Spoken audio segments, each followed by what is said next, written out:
তখন থেকে গুতাগুতি করতেছে, ঠিক না ভাই? যদি এতই রাজনীতি তুমি করো, মানুষের কাজ এতই করে থাকো, এতই যোগিতা মানুষের ফেস করো, সামনে দাঁড়াও। আমরা তো মামলা ফেস করছি, আমরা মামলা জেলে গেছি, আমরা তো উকিলদেরকে সঙ্গে নিয়ে আপনার ওই জামিনটা নিয়েছি। তা আসেন আপনি দেশে, আসেন, যে মামলা হচ্ছে মামলাগুলো ফেস করে আপনি সেই দাঁড়ান না দেখি। এত জনপ্রিয় মানুষ পড়াই গেছেন কেন?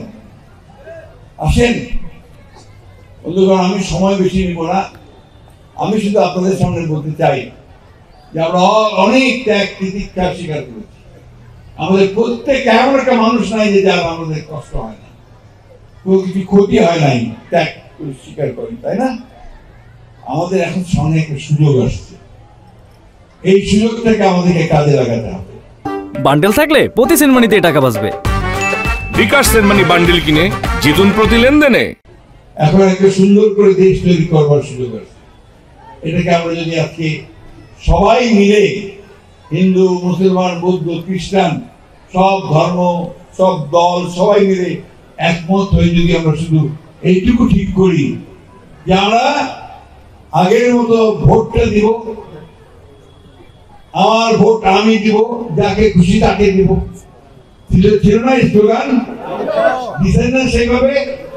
চেয়ারম্যানও সেভাবে তৈরি করছেন না? এমপি ভোট তো করছেন, করেন নাই? করছেন। কিন্তু এই 2014 সালের পর থেকে আর কোন নির্বাচন করতে পারেন নাই, ভোটও দিতে যেতে পারেন। বিশেষ করে তরুণ ছেলেমেয়েরা যাদের বয়স কম ছিল, বয়স এখন 18 পরেছে, প্রায় একবারও ভোট দিতে যেতে পারে।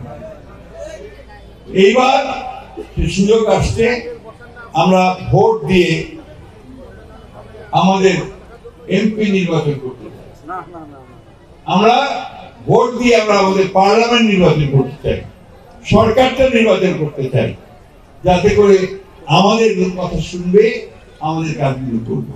এই আমাদের মেম্বার সাহেব অনেকগুলো দাবি দেওয়ার কথা বলবো, এবং সেই সরকার আমাদের কোনো কাজেই হয় নাই। কেন? যে বিএনপি লোক বেশি, সেই কারণে দিকে এই কাজগুলো হবে না। আচ্ছা বলেন, একজন জনপ্রতিনিধি যদি এইরকম বিভেদ সৃষ্টি করে, ওই জনপ্রতিনিধি হওয়ার কোন অধিকার আছে? তারা তাই করছে, তাই করছে তারা। আমি অনেক কথা আছে যেগুলো আমি পাবলিকলি বলবো না। তারা খারাপ কাজ নাই, এমন কাজ নেই তার কম নাই।